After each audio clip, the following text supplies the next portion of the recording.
Rand Paul and Sean Hannity went back and forth on the issue of ISIS. Hannity disagreed with Rand, saying that the GOP is responsible for ISIS, as he did recently. Let's watch. Let me move on to another issue where I do disagree with you. It's a statement that you made on NBC. Let me play it, and we'll talk about it. ISIS exists and grew stronger because of the hawks in our party who gave arms indiscriminately, and most of those arms were snatched up by ISIS.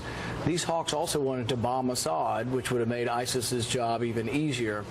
They created these people. ISIS is all over Libya because these same hawks in my party loved Hillary Clinton's war in Libya. They just wanted more of it.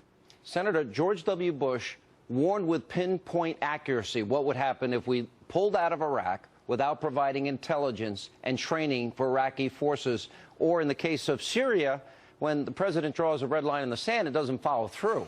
I'm not sure why you're blaming hawks in the party, because I was one of them. I supported the Iraq war for all the reasons that every intelligence agency in the world thought was real intelligence. I'm not sure why you're blaming your fellow conservatives. Well, I think ultimately, I could have maybe stated it a little bit better. What I would say is that the ultimate people who are responsible for terrorism are obviously the terrorists. So ISIS is responsible for the mayhem, the murders, the brutality, the beheadings. That's ISIS. But I would say that we can have a valid discussion over whether or not ISIS has grown stronger by pouring arms into the Islamic rebels in the Syrian civil war.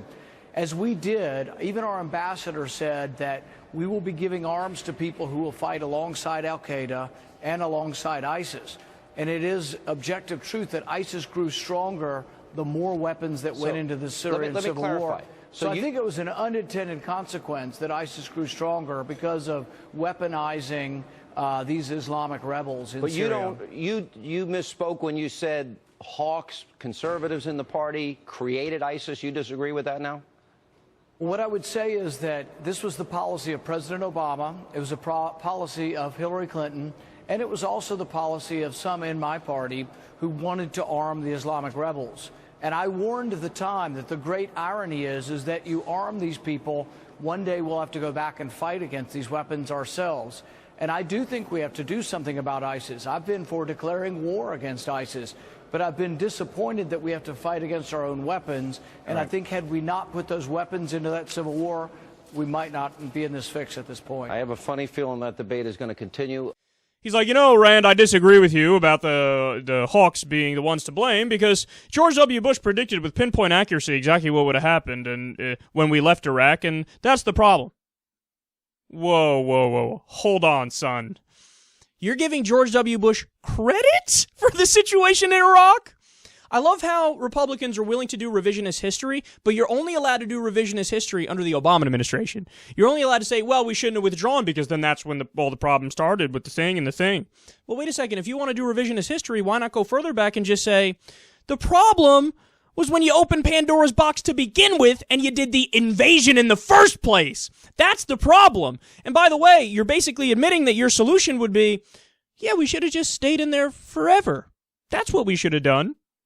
That's your argument. You said we shouldn't have withdrawn because Bush said when we pull out, everything's going to go to shit. But yeah, Sean, it's going to go to shit in 10 years, 20 years, or 150 years. Whenever the fuck we get out of there, there's going to be a sectarian war and there's going to be conflict because we let the cat out of the bag to begin with. We did the original sin, which was the invasion, which riled up everything in the region anyway. You're not willing to admit that, but you are willing to blame Obama for getting out of there. That's not the problem. The problem wasn't getting out of there. The problem was getting in there in the first place. And when Rand Paul further clarifies, what are you going to say? You got nothing to say. Now, I understand it's in the context of a TV show, and his segment was probably up, and he had a hard break or something like that, so he couldn't respond. But where are you going to go off of what Rand Paul said there? He's right. As a conservative, what, you do want to arm Islamic militants in the region? Why would you do that? You're making the same mistake that the U.S. has made throughout history. We always fucking arm our enemies and then have to go in there and fight them. Look at Reagan with the Mujahideen. You armed the people who eventually became the Taliban and al-qaeda because at the time they were fighting the Soviet Union. And you thought the enemy of my enemy is my friend. So what can go wrong if we arm this person named Osama bin Laden? Let's arm that guy. He sounds like a gentleman. It's such a joke that these guys like Sean Hannity, who have been wrong about everything every step of the way, now he thinks like, let me correct this guy Rand Paul here. I don't think he knows what he's talking about, even though he's been right all along on foreign policy. And understand, this will be the final thing I'll say on this real fast. Rand Paul's point is not the caricature that people on the right are making it. Rand Paul is not saying that, the U.S. is responsible for the ideology of jihad. Now, are there some people who are like libertarians and conspiracy theorists and maybe even some uber liberals who are saying that there is no such thing as religious terrorism at all, and it's the U.S. is responsible for creating even the ideology of jihad?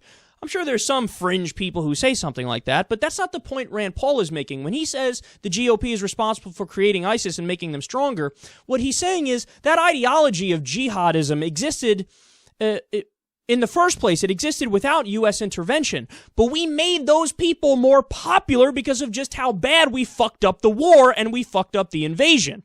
When we go into Iraq, as we did in 2003, and we de-Baathify the government, the secular Sunnis, what happened? Well, we learned from recent reports that, for example, one of Saddam's top generals, a Ba'athist general who was a military mastermind, he was pissed off. He didn't accept Maliki and the Shia rule when the Shia started repressing them. So what you did is you made the military mastermind join up with the religious lunatics in ISIS because they said we have a common cause, we're both Sunnis. And then because of that general, ISIS was successful in taking over tremendous swaths of land.